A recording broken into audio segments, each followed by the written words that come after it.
greatest sign of success for a teacher is to be able to say, children are now working as if I don't exist.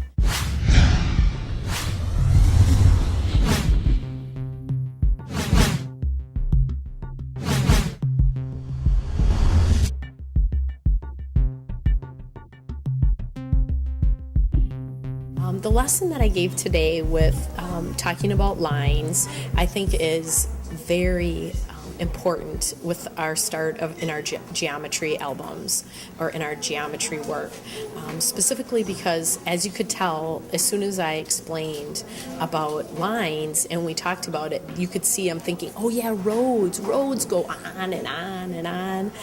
Everything is correlated in geometry with lines, and I think that knowing that fundamental concept of lines really helps a child maneuvering and understanding how geometry actually works. Another important aspect to think about with children is they are inventors.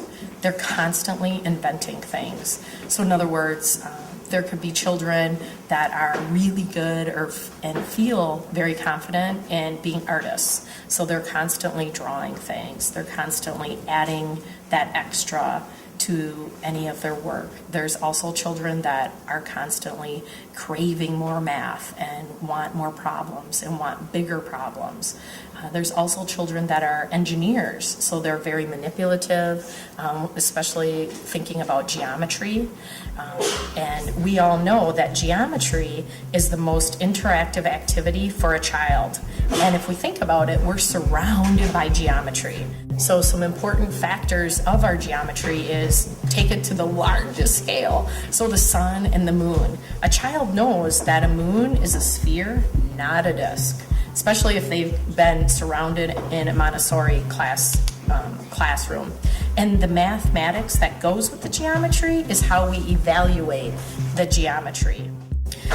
We're bringing knowledge to the child, so we're teaching them to explore their environment. So going out and finding things, exploring, researching, and once they find things and they've been given the lesson and the skill, they can take that because they know the name of, maybe it's a sphere, any type of geometry, angle, whatever we've given them a lesson on, they now take that and they take it out into their real world.